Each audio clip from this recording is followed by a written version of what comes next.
Should you buy The Witcher 3 in 2022?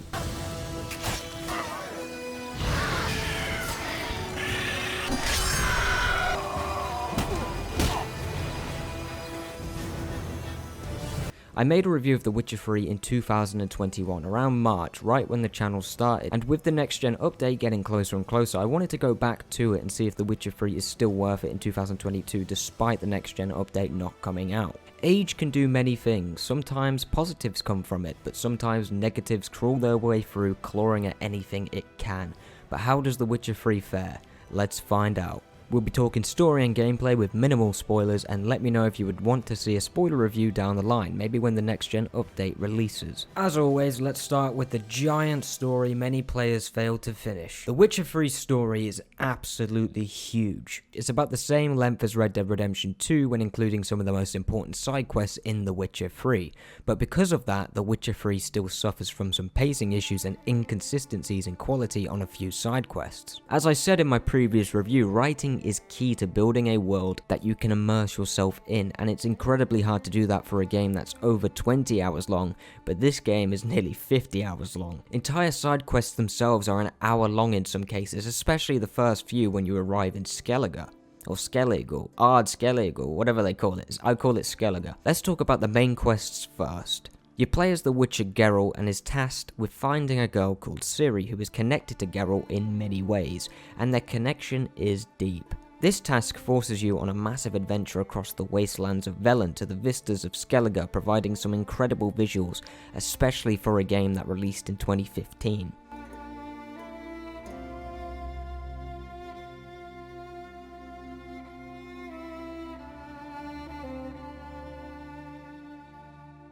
For well, I don't think there is a dull moment in the story. You are constantly meeting new characters or building on the ones you've already met, creating this intricate web of characters all affected by your decisions. Your playthroughs will rarely play out the same, especially so for side quests, since they have their own mini-stories. Geralt, Dandelion, Triss, Yennefer, Zoltan, the Wild Hunt, the Internal Fire Call, the Baron, the Residents of Velen, among so many others are all incredibly interesting and well thought out and written characters, all with their own flaws in areas of expertise. It really is amazing what the writers have achieved. Unfortunately, with age, the facial animations have really not aged well.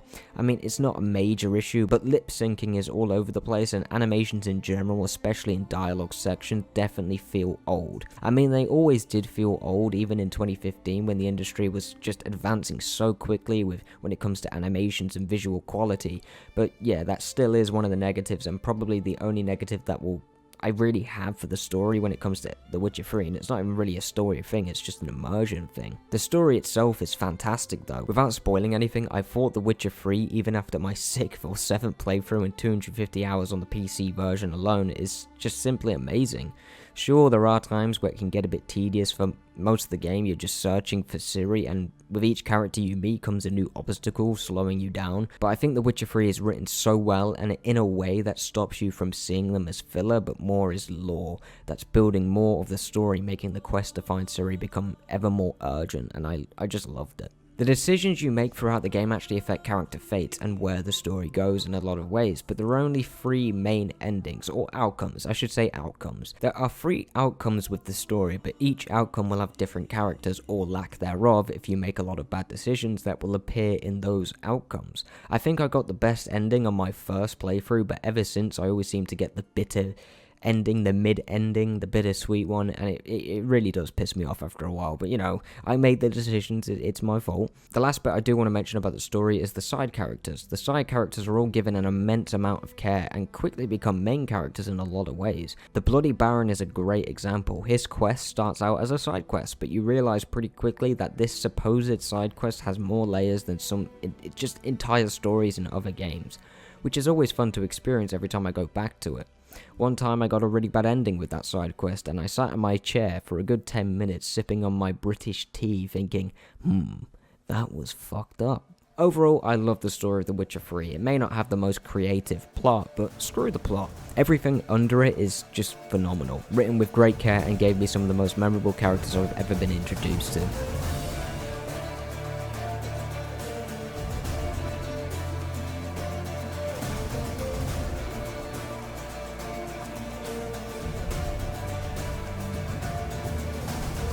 The Witcher 3's gameplay consists of 3 major elements: exploration, combat, and crafting or alchemy.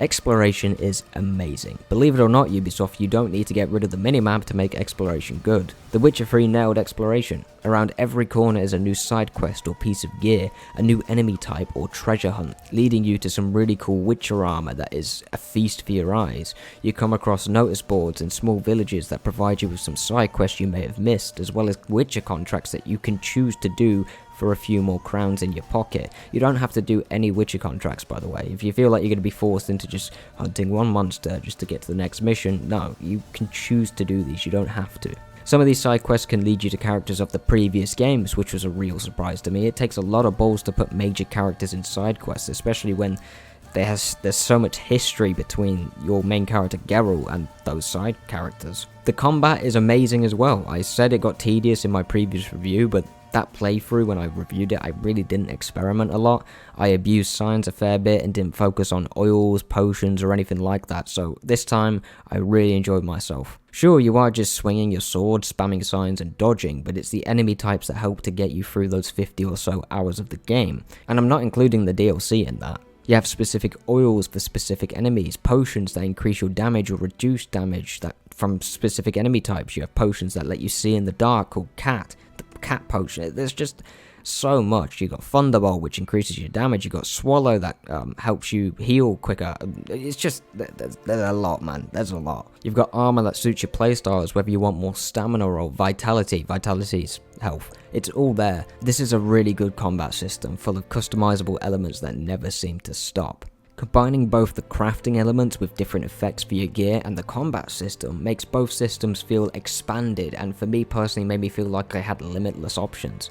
Of course there is a limit, but it feels unlimited, and that's what you want from a crafting system. Movement can feel a little clunky though, especially on controller. There's some weird input lag when you first try to move Geralt, but once you get Geralt moving in the world it just seems to disappear, so I'm not sure about why that's there and why it's still there. Maybe it's just an engine issue or something, but the movement system can feel a little odd at times. Oh, and Roach, your horse, throughout the game is an absolute idiot. It makes me want to find a random horse, call it Roach, and try to teach it to jump over small gaps.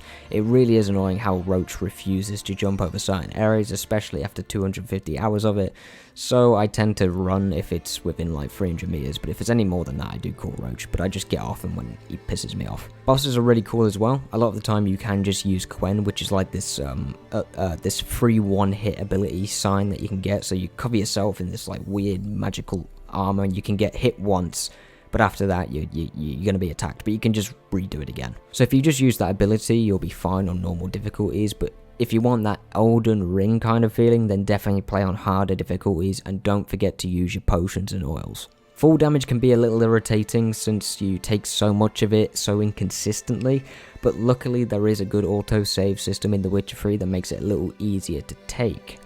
Then again, I will admit, this is like my 6th playthrough, so I've started installing a lot of mods. I installed a mod that helped with the inventory system, and it took away full damage, because I personally just didn't want to deal with it. So if you're playing on PC, mods are key, you should get some mods. But if you're on console, the full damage isn't that bad, since there's an autosave system, but it can be pretty irritating. Overall, The Witcher 3 is incredible, despite the slightly irritating movement system and the horse named Roach. The story is written with great care and the characters are all memorable, whether they are main or side characters. The Wild Hunt, while unexplored in great depth, provide a great villain to fight against, and the story concludes in some very satisfying ways. It justifies being 50 hours long. I do think you should buy The Witcher 3, and most of the time it's on sale for like £5 or $10 these days, so go buy it, you will not regret it. Even if you don't complete the game, you're going to have a lot of fun if you can get past the movement system. If you did enjoy this video, smash that like button to let me know, and stick around by subscribing or joining the Discord down below. Thank you for watching.